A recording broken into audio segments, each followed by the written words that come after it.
करूँगा एक बार अपनी जगह पे खड़े हो जाए और हम नमोकार मंत्र एक बार ओम नमो अरिहंताणं नमो सीताणं नमो आयर्याणं नमो वज्रायाणं नमो लोहि सप्तसाहुनं।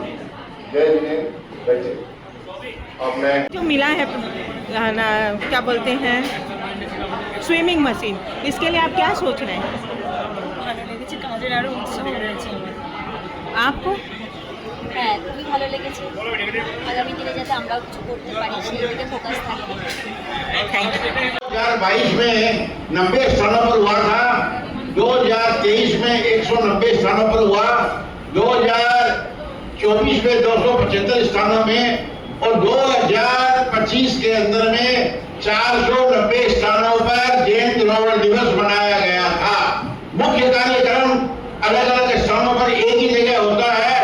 तो पहली बार जो हुआ था 2022 में दिल्ली में हुआ था, 2023 का गुवाहाटी में हुआ था, 2024 का बंगलोर में हुआ था, 2025 का बम्बई में हुआ था, 2026 का कलकत्ता में होने जा रहा है।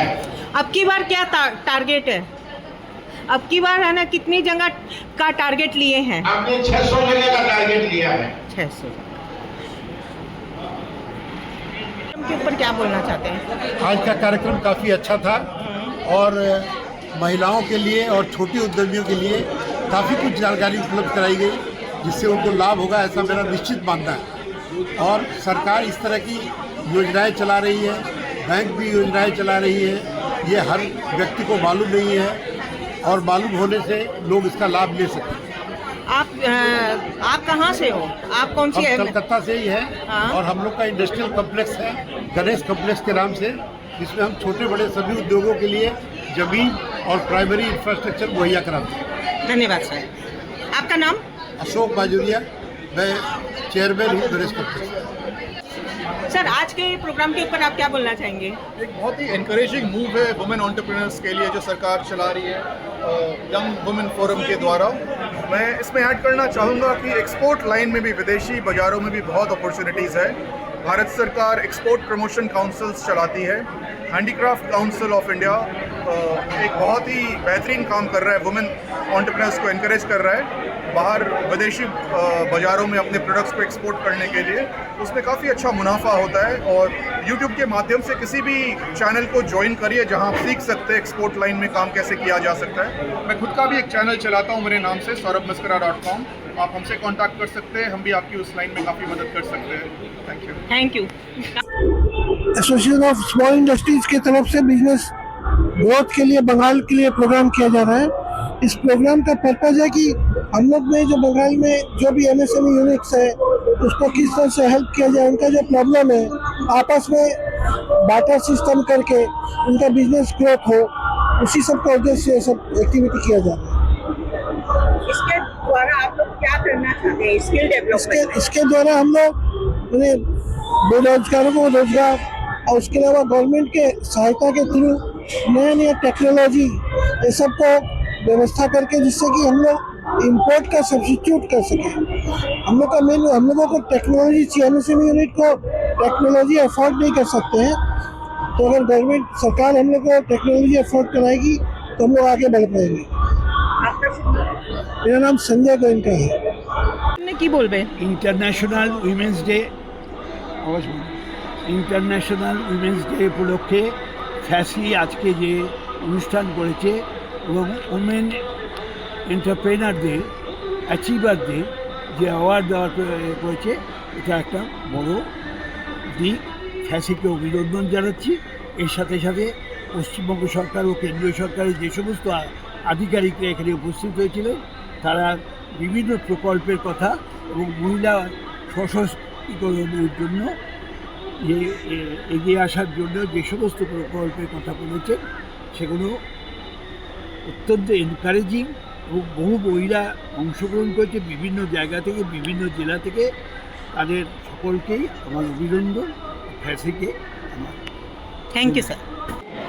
उनके यादगार के रूप में 2022 में दादा, घोषणा एक तो हाथ करेंगे, पीछे नो के नो। जैन धरोहर दिवस के रूप में मनाया जाए। उसके पीछे कारण था कि पिताजी हमारे जैन समाज में पुरातत्व के पुरोधा कहलाए जाते हैं। उनका हर देश में, विदेश में, सब जगह वो जैन धर्म के प्राचीन अवशेषों को ढूंढते थे, खोजते थे और उनका ये मानना था कि जैन धर्म सबसे प्राचीनतम धर्म है और उसके अवशेष आज कहीं भी खुदाई होती है हिंदुस्तान में, हमारे भगवान की, हमारी तीर्थंकरों की मूर्तियां वहां से निकलती है। इसी तरह Bangladesh, Cambodia, Sri Lanka, Vietnam, Guatemala और क्या कहते हैं, पेरू, इथोपिया आदि सब जगह उन्होंने पुरातत्व के मुद्दों को लेकर के वहाँ पे संगोष्ठी करी और वहाँ सब लोगों से बातचीत करी। तो ऐसे कई अवशेष पाषाण काल के हम लोगों को वहाँ मिले और उससे लगा कि हमारा धर्म यहाँ भी विद्यमान है। तो जो इतनी बड़ी रिसर्च और उन्होंने इतना बड़ा समय, अपना तन, मन, धन तीनों समर्पण किया, तो समाज ने ये विचार किया कि भाई ऐसे व्यक्तित्व के कार्यों को हमें बेकार नहीं जाना चाहिए और हमें उन चीजों को आगे बढ़ाना चाहिए। उसी के परिप्रेक्ष्य में ये दिवस उनकी मेमोरी में, स्मृति में मनाया जा रहा है जैन धरोहर दिवस के रूप में। तो इसी में हम लोगों ने एक काम और किया कि हमने बाबूजी के नाम से 2 मेमोरियल पुरस्कार हर साल हम लोग देते हैं। पहला पुरस्कार दर्शन एवं साहित्य, जिस किसी व्यक्ति ने जैन धर्म पे, फिलॉसफी पे काम किया हो, ऐसे व्यक्ति को हम लोग चुनाव करते हैं, चिन्हित करते हैं और उसको हम लोग 1 लाख रुपए की राशि हर साल देते हैं। ये व्यक्ति हैं जो करार एवं पुरातत्व के लिए, ये ऐसे विद्वान को दिया जाता है, इसमें भी राशि 1 लाख रुपए रहती है। कुछ विद्वान को दिया जाता है जो जैन धर्म की प्राचीन चीजों को संग्रहित करता है, ढूंढता है, रिसर्च करता है, ये हम लोग नॉन जैन को भी देते हैं। हमने पिछली बार श्रीलंका के माणगंगा जी को भी पुरस्कृत किया था, उन्होंने श्रीलंका में जैन धर्म पे काफी काम किया था। ऐसे ही शुभ मजुमदार जी आर्कियोलॉजिकल सर्वे ऑफ इंडिया के जो सीनियर इंजीनियर थे, उनको भी हमने सम्मानित किया था। तो हम लोगों का उद्देश्य, हमारे परिवार का उद्देश्य एक ही है कि बाबूजी की जो विचारधारा थी इसको तो आगे बढ़ाएं और ऐसे लोग जो हमारे समाज में आज भी वो दिशा में काम कर रहे हो उनको हम लोग चिन्हित करें, उनका सम्मान करें और उनका उत्साह बढ़ाएं, जिससे कि हमारे समाज की जो ये चीज है, ये जो धरोहर है, ये हम सबको और इनका ज्ञान प्राप्त हो और इसका लाभ हमारे समाज को मिले। इसी भावना के साथ ये प्रोग्राम हम लोग 26 अप्रैल को धनधान स्टेडियम में आपके शहर में हम कर रहे हैं। तो हमें आशा ही नहीं, पूर्ण विश्वास है कि प्रेस का हमें पूरा सहयोग मिलेगा और हमें अच्छे से इस प्रोग्राम को कवर करके इसको अधिक से अधिक सफल बनाए, जिससे कि जैनियों का जो हमारे तीर्थंकर भाई भगवान का उद्देश्य था, जियो और जीने दो, वो आज भी चरितार्थ है और आज भी उसकी महत्वता है। तो मेरे ख्याल से हम सबको मिलकर के इस कार्यक्रम को सफल बनाना चाहिए, इसी आशा के साथ हैं। इसके बारे में आप लोगों को क्या कहना चाहेंगे?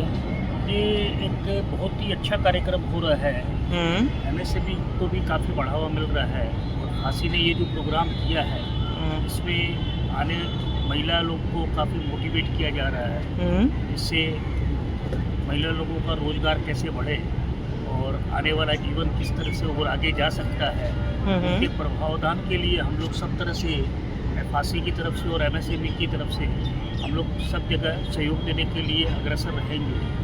और ताकि क्या है कि हर किसी महिला जो भी रोजगार करना चाहे उनको हर तरह का सपोर्ट दिया जाए। आप लोग किस तरह का सपोर्ट दे रहे हैं महिलाओं को? हम लोग फाइनेंशियली भी सपोर्ट दे रहे हैं, प्लस हम लोग फ्री में आपके मशीनरीज हुआ और आपके कपड़ा से रिलेटेड कुछ हुआ, ये सभी चीज़ हम लोग प्रोवाइड कर रहे हैं। तो इससे महिलाओं को क्या उनकी क्या आवश्यकता पूरी कर पा रहे हैं? अभी गांव-गांव के अंदर में कई महिलाएं लोग हाउसवाइफ बनी हुई है, उनको क्या है कि आत्मनिर्भरता की तरफ अग्रसर किया जा रहा है, ताकि क्या है कि वो लोग भी 2 पैसा रोजगार। अभी तक आप कितना कर चुके हैं? अभी तक हम लोगों ने अभी तो ज़्यादा नहीं किया, हम लोगों ने 3-4 गाँव को ही अभी तक फोकस किया है। कहाँ का? अभी हम लोगों ने किया था सुंदरवन एरिया के अंदर में और एक पानी हट्टी बोलकर एरिया, वहाँ पर भी हम लोगों ने किया था, कोन नगर में भी हम लोगों ने किया था। अभी हम लोगों का प्लानिंग है और भी जगह पर हम लोग पहुँचे ताकि इन लोगों को काफ़ी तरह का बढ़ावा मिले। जिससे रोजगार भी उत्पन्न हो। आप अभी ये काम कलकत्ता में ही कर रहे ये हैं? भी हम लोग कलकत्ता में ही कर रहे हैं। धीरे धीरे हम लोगों का फोकस है सभी जगह पहुंचने का, किंतु अभी फिलहाल हम लोग का बंगाल में ही चल रहा है। आप और कुछ बोलना चाहेंगे, संदेश देना इतना ही चाहेंगे? है, बस यही है कि सभी आत्मनिर्भरता की तरफ अपने आप को आगे बढ़ाए, तो आने वाला जीवन, आने वाला आपका पर्सनल कॉन्फिडेंस जो है वो हमेशा अच्छा रहेगा, जिससे आप भी आगे बढ़ेंगे, आपकी आने वाली संतान भी आगे बढ़ते रहेगी। आपका शुभ नाम? मेरा नाम अजीत कुमार जी है। आप मैं इसके फांसी में बैंकिंग एंड फाइनेंस का चेयरमैन हूँ, federation of small scale industry. Thank you sir. ये जो बिजनेस ग्रो आवर MSME का जो आप लोग काम कर रहे हैं, इसमें आप लोग क्या कार्य कर रहे हैं जिससे कि आने वाली जो हमारी पीढ़ी है या जो महिलाएं हैं उनको क्या इससे फ़ायदा होगा? देखिए, मैं टाटा स्टील से मैं ईस्टर्न रीजन का सेल्स देखती हूँ। हमारे साथ अभी बहुत सारे MSMEs जुड़े हैं जिनको हम लोग एज सप्लायर स्टील प्रोवाइड करते हैं हमारे डिस्ट्रीब्यूशन चैनल के थ्रू। एंड अभी जो मैं देख रही हूँ कि आस्ते आस्ते बहुत सारी महिलाएं इस फील्ड में आ रही हैं, जो एंटरप्रेन्योर बन रही हैं, जो अपना नया काम शुरू कर रही हैं। और हम as an organisation, Tata Steel जो एक ऑर्गेनाइजेशन है, हम बहुत इक्वालिटी एंड जेंडर डाइवर्सिटी में बिलीव करते हैं। हमारे खुद की कंपनी में भी आप जैसे देखेंगे कि हम लोग डाइवर्सिटी को प्रमोट कर रहे हैं, उसी तरह से हम ये चाहते हैं कि हमारे जो कस्टमर्स हैं, जो MSMEs हैं, उसमें भी काफ़ी सारी महिलाएं आगे आएँ, सारे वर्ग के लोग अगर आगे आएँ और साथ में मिलकर काम करें। महिलाओं के लिए ऐसे कोई हम ये चाहते हैं कि जितना सपोर्ट हम उनको दे सकें हर तरीके से, उनको आगे बढ़ने में अगर उनकी कोई भी तरह की मदद हम कर सकें, चाहे वो ट्रेनिंग हो, चाहे वो हैंड होल्डिंग हो, चाहे उनको कोई स्टेप आगे दिखाना हो कि वो अपना बिज़नेस को कैसे बढ़ा सकें, उसमें हम ज़रूर आगे जाकर उनकी मदद कर रहे हैं और इसको हम चाहते हैं कि बहुत आगे स्तर तक ले जाएं। और कुछ बोलना चाहेंगे? जैसे कि बिजनेस बियॉन्ड में आप महिलाओं का स्किल डेवलपमेंट में क्या कार्य कर सकते तो हैं? हमारी मैं ये टाटा स्टील के एंगल से बोल सकती हूँ। तो टाटा स्टील में हमारे कई सारे डिविजन्स हैं, उसमें एक है जो हमारा अप्रेंटिसशिप डिवीज़न है। तो आप जानते हैं जहाँ हम काम करते हैं, झारखंड और उड़ीसा, इसमें कई सारे पिछड़े वर्ग के लोग हैं, कई सारे शेड्यूल कास्ट, शेड्यूल ट्राइब्स हैं, जहाँ पे हमारी ये कोर पार्ट है हमारे इकोसिस्टम के। वहाँ पे कई सारे ऐसे प्रोग्राम्स हैं CSR के थ्रू और कम्युनिटी डेवलपमेंट के थ्रू, जहाँ पे हम ऐसी महिलाओं को स्किल डेवलपमेंट कराते हैं, उनको लाइवलीहुड के लिए साधन देते हैं, उनके हेल्थ, सैनिटेशन, उनके स्पेशली जब वो मदरहुड की तरफ बढ़ती हैं, उनको कैसे सहायता मिल सके ताकि वो अपने जीवन को और अच्छे से व्यतीत कर सकें। साथ ही साथ कई सारे अप्रेंटिसशिप प्रोग्राम हैं टाटा स्टील में, जहाँ पे इन ऐसी महिलाओं को हम लोग ट्रेनिंग देते हैं, उनको स्किल डेवलपमेंट कराते हैं और फिर टाटा स्टील में इंडक्ट करते हैं as apprentice, as trainees. And उसके अलावा जो हमारे अभी हमारी जो कंपनी का जो ऑफिसर कैडर है या हमारे जो स्टाफ कैडर है, उसमें भी कई सारी महिलाओं को हम लोग ला रहे हैं, जो हम लोग कोशिश करते हैं कि डायरेक्ट कॉलेजेस और स्कूल से उनको हम लेकर आएँ और उनको ग्रूम करें ताकि वो वुमेन लीडर्स बन सकें। Thank you ma'am. Your name please? Amrita Gupta Chuthani. आज के कार्यक्रम के बारे में आप क्या बोलोगे? ये हम लोग के बंगाल में MSME यूनिट को जो भी तकलीफ हो